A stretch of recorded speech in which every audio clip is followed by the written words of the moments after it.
Fue durante los 300 años del virreinato cuando en México surgieron los grandes tesoros de la fe, hoy tan olvidados y desconocidos. A partir de mayo, en Vía Vaticano iniciamos una serie de peregrinaciones para redescubrir los tesoros de la fe en México, desde las majestuosas catedrales de México, Puebla, Querétaro, Zacatecas, Morelia y Oaxaca, hasta las recónditas misiones de la Sierra Gorda. Visitaremos santuarios testigos de prodigiosos milagros, custodios de santas reliquias y obras de arte en arquitectura, pintura y escultura, como Santa Prisca en Taxco, con las pinturas de Miguel Cabrera. Estaremos en los 14 conventos mendicantes del siglo XVI, en el Popocatépetl, y también conoceremos las infraestructuras de los frailes, acueductos, caminos, centros educativos, hospitales y encomiendas. Informes 55 49 80 86 41 y 55 52 07 95 12 o en www.viavaticano.com. En Vía Vaticano desvelaremos la verdadera historia para comprender el presente.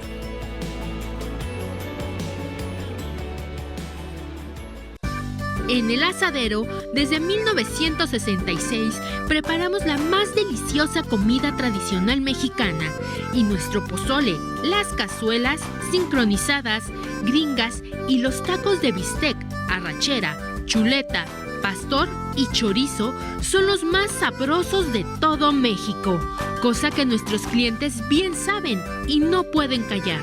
Las tortillas recién hechas a mano es apenas uno de nuestros detalles y las salsas son una fiesta de aromas y sabores. Ven a cualquiera de nuestras sucursales y disfruta. Pues en El Asadero, cada comida es un banquete casi celestial.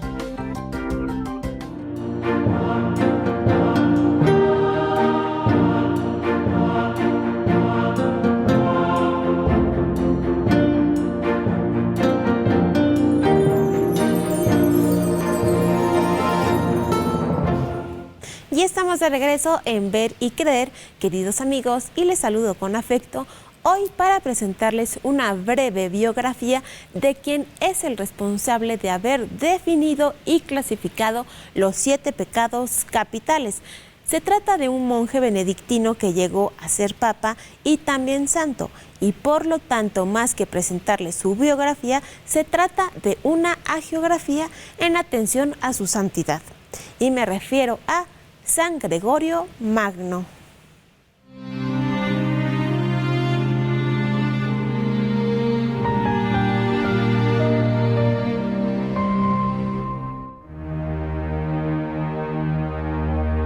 El Papa San Gregorio Magno nació en Roma en el año 540 y murió a la edad de 64 en el año 604, también en Roma. Antes de ser sucesor de Pedro, fue prefecto para la urbe del emperador Justino II. Luego convirtió su propio palacio del Monte Celio, herencia de su familia, en el monasterio de San Andrés e ingresó a la orden de los monjes benedictinos, de la que fue fundador de 6 monasterios y abad de uno de ellos. Luego de ser nuncio apostólico en Constantinopla, fue nombrado papa a la muerte de Pelagio II en el año 590. Durante su pontificado logró una tregua con los lombardos, afirmó la primacía de la Iglesia de Roma y envió al monje Agustín a evangelizar Inglaterra. Autorizó el culto de los hebreos, superó el cisma del norte de Italia originado por la supresión de los 3 capítulos y adoptó el título de siervo de los siervos de Dios. Por las vicisitudes de su tiempo, tuvo que desempeñarse como soberano temporal de la ciudad de Roma, cosa que aprovechó para hacer de la urbe la capital espiritual del mundo latino y establecer las bases del poder territorial del papado. Su obra escrita consta de varias epístolas, la regla pastoral para regir la vida sacerdotal, sus homilías, su libro Moralia en el que hace una exégesis del libro de Job y los diálogos, escritos entre los años 593 y 594, que fueron probablemente su obra más difundida. San Gregorio Magno es el cuarto de los doctores de la Iglesia después de San Ambrosio de Milán, San Agustín y San Jerónimo. el Papa Santo, Gregorio Magno, doctor de la Iglesia. Como nos decía Marisa, él clasificó los 7 pecados capitales. Y hoy que estamos hablando de virtudes y de vicios, hablemos también de pecados capitales. Y sigo conversando con el doctor en filosofía, Manuel Ocampo Ponce. Querido Manuel, algunos ejemplos de virtudes y algunos de vicios. Y entremos ya al tema de los vicios, ¿no? Que parece ser que los vicios tienen más clientes que las virtudes. Las virtudes, exactamente. Bueno, estábamos con la prudencia, ¿no? Ajá. Con la virtud de la prudencia, que es una recta razón en el obrar, ¿no? Hace estas virtudes morales hacen perfecto al que las tiene, pero también perfeccionan la obra, es decir, lo que hacen. Y la prudencia es la que las rige a todas. Y también tiene muchas partes, ¿no? Por ejemplo, el prudente tiene que tener cierta inteligencia, conocimiento, razón, tiene que tener memoria para acordarse, ¿sí? Tiene que tener previsión, tiene que ser dócil, dejarse aconsejar por otros que saben más, ¿no? Tiene que poder prever todas las consecuencias que se pueden seguir de sus actos, porque la prudencia nos pone los medios para alcanzar, en este caso, para que sea una virtud moral, pues la vida eterna, alcanzar a Dios. Si es nada más por cosas terrenales, pues se queda en lo fáctico, en un nivel muy terrenal. Para que sea moral, tiene que llevarnos la prudencia hacia Dios. Y entonces tiene que ver con previsión, qué es lo que hay que poner, la circunspección, es decir, todo lo que hay alrededor del acto, y de ahí escoger qué es lo bueno y qué es lo malo. Entonces, la prudencia también tiene muchos ejemplos, porque tiene muchas partes, ¿no?, que la van componiendo. Y luego ya viene la justicia, la fortaleza y la templanza, que también todas llevan como común denominador la recta razón, que ahora voy a explicar, porque todavía no defino lo que es la justicia, ¿no? Recta razón sobre la voluntad misma, directamente a la voluntad. Algunos la definen como recta y perpetua voluntad o constante voluntad de dar a cada uno lo que le corresponde. La justicia también tiene sus partes, ¿no? Hacer el bien y evitar el mal, ¿no? Y luego respecto a Dios, pues la religión, respecto a los padres, la piedad, respecto a... Así va teniendo diferentes partes, ¿no? Hasta la justicia conmutativa, distributiva, legal, ¿no? La gratitud. Respecto a las palabras, la simplicidad, por ejemplo, que a lo mejor me está faltando ahorita la simplicidad, ¿no? Te estamos entendiendo exactamente, claramente. Para el trato con los demás, la afabilidad, ser afable. O sea, van teniendo otras virtudes, es lo que les quiero decir, que dependen de ahí. Y claro, después cada una de estas tiene vicios, y vicios son muchísimos, porque obviamente puede ser imprudente, negligente, no previes nada, precipitarte. Todos esos son vicios que se van oponiendo, ¿no? A la prudencia, a la justicia igual, no darle lo que le corresponde a cada quien, calumniarlo, difamarlo, la murmuración, van contra la justicia, por ejemplo, ¿no? ¿Tú pudieras hacer una tesis doctoral de cada una de las virtudes? Sí, se pueden hacer tesis. De hecho, hay tesis doctorales de cada una de las virtudes, ¿no? Porque tienen todas estas partes, ¿no? Las partes, decimos, las partes integrales, lo que lo integran, ¿sí? Las partes potenciales, ¿no? Que son como otras virtudes pequeñas que ayudan a la virtud grande a funcionar bien, ¿no? Las partes subjetivas, que son como subespecies pequeñitas de las virtudes, o sea, tienen su complejidad las virtudes, y en cada uno van teniendo vicios, pero ahora, como tú dices, nadie se preocupa por eso, no todo es competencias, habilidades, actitudes, pero ¿qué hay atrás de esas competencias, no? Para que una persona sea competente, para que tenga habilidad, para que tenga una buena actitud, si no tiene virtudes no se puede. Todo esto de lo que estamos hablando, querido Manuel, entra en una expresión que es la moral. La moral. La moral cristiana, ¿sí? Así es. La moral cristiana se compone a base de virtudes naturales, innatas, adquiridas e infusas, ¿no? Y ahorita estamos en estas que pueden tener de estas tres formas de adquirirse, ¿no? Por esas tres vías. Pero además nos falta la fortaleza y la templanza.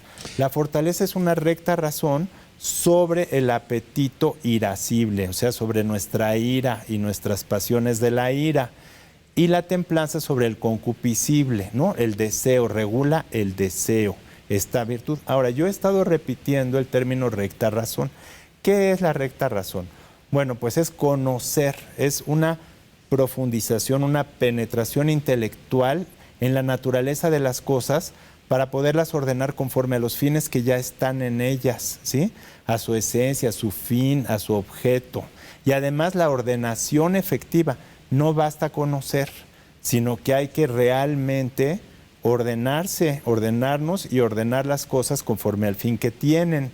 Por eso las virtudes intelectuales nada más son virtudes en cierto sentido, porque no garantizan ese orden.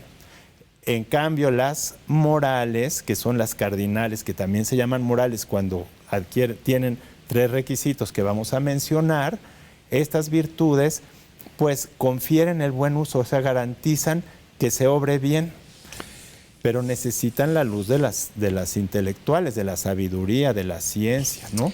De la inteligencia. Y si llevamos esto al ámbito divino, a Dios, entonces mucho de esto es pecado, ¿o no? Sí, bueno, los pecados son todos los que se oponen a estas virtudes. Ajá. Y que además pueden ser vicios cuando ya adquieren la estabilidad. Acuérdense que los hábitos pueden ser buenos o malos. Y la diferencia de un pecado y de un vicio, el pecado es que alguna vez cometes una imprudencia. Pero cuando se hace el vicio, ya el negligente, ¿no? Ya es constante. Quiere decir que adquirió estabilidad y siempre obra mal y entonces se destruye. Y además de que el pecado, pues, entristece a Dios, entristece al prójimo y daña a uno mismo. Y si los pecados van en contra de las virtudes, identifiquémoslos, queridos amigos, ¿cuáles son los pecados capitales? Sabemos que son 7. ¿De cuáles es cliente usted? A ver, mire. Considerados como afectos desordenados de los que se derivan todos los demás, los pecados capitales, definidos en el siglo VI por el Papa San Gregorio Magno, son 7: lujuria, asidia o pereza, gula, ira, envidia, avaricia y soberbia. Se consideran pecados y también son vicios, pues no se trata de actos aislados, sino de inclinaciones y hábitos. Santo Tomás de Aquino considera a la soberbia como la raíz de donde proceden los vicios y pecados, pues todo pecado supone el culto idolátrico de sí mismo, que antepone los propios caprichos a la voluntad de Dios. De los 7 pecados capitales, 4 de ellos aparentemente desean el bien, pero no es así porque el deseo es desbordado. La soberbia es el apetito desordenado de la propia alabanza. La gula es el deseo desordenado de comer y beber. La lujuria es el apetito desordenado del placer venéreo, y la avaricia es el deseo desordenado de los bienes exteriores. Los otros 3 huyen del bien por el mal que les acompaña: la asidia o pereza por el esfuerzo que supone, la envidia o tristeza por el bien ajeno, porque rebaja la excelencia, y la ira porque implica un deseo mayúsculo de venganza. Aparte de los pecados capitales, por ir en contra del orden social hay pecados que claman al cielo, como son el homicidio voluntario, la sodomía, la opresión de los pobres, viudas y huérfanos, y la defraudación del salario al trabajador.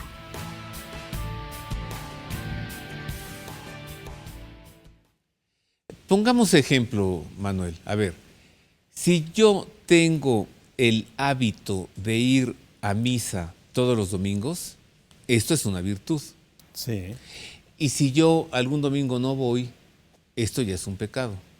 Pero si no voy nunca, entonces ya es un vicio. Sí, se puede hacer un vicio. Este vicio sería, por ejemplo, que además de vicio, puede ser capital, como la asidia, ¿no? Que es la pereza de las cosas espirituales. ¿Por qué? Pues por el esfuerzo que representan.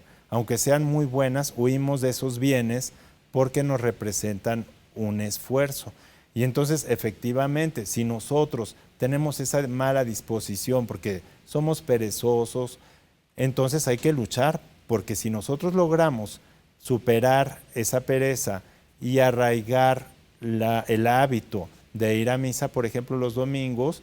Y entonces, ¿qué va a pasar?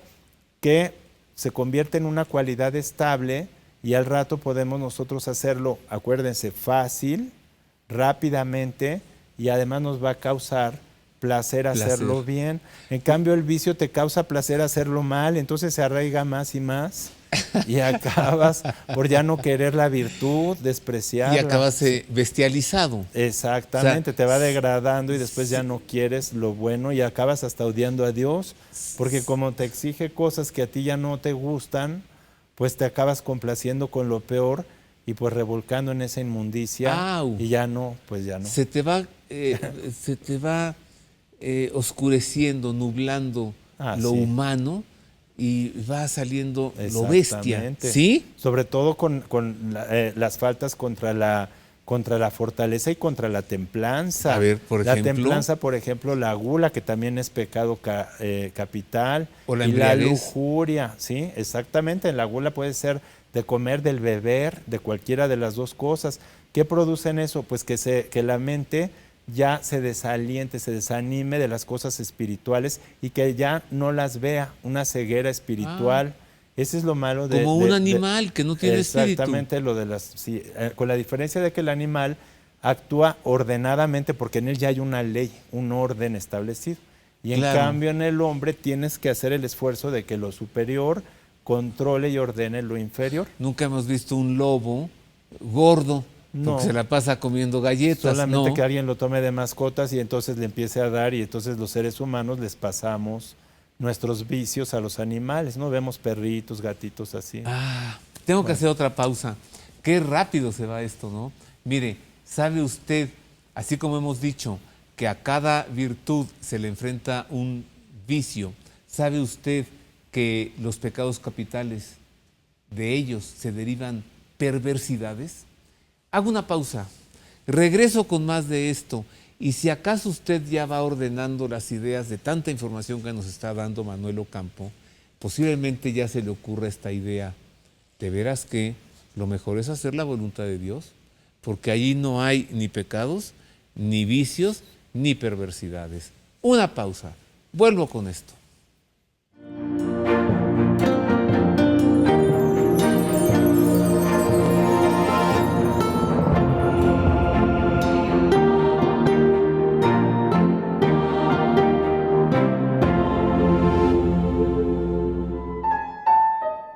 El gran escritor de origen libanés Gibran Jalil Gibran es autor de uno de los más hermosos libros que sobre Jesús se hayan escrito. Se llama Jesús, el Hijo del Hombre, y se han grabado en audio con la voz de un servidor y están disponibles ya en las plataformas digitales Amazon y iTunes. Le invito a que los conozca, a que disfrute esta obra maravillosa en audio, más fácil que leer. Disponibles en Amazon y en iTunes.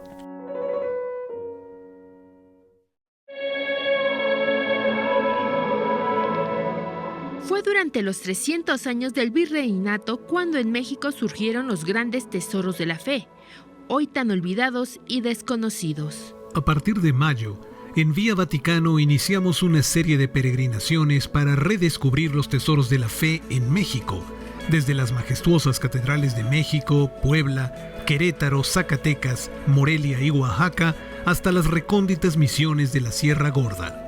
Visitaremos santuarios testigos de prodigiosos milagros, custodios de santas reliquias y obras de arte en arquitectura, pintura y escultura, como Santa Prisca en Taxco, con las pinturas de Miguel Cabrera. Estaremos en los 14 conventos mendicantes del siglo XVI, en el Popocatépetl, y también conoceremos las infraestructuras de los frailes, acueductos, caminos, centros educativos, hospitales y encomiendas. Informes 55 49 80 86 41 y 55 52 07 95 12 o en www.viavaticano.com. En Vía Vaticano desvelaremos la verdadera historia para comprender el presente.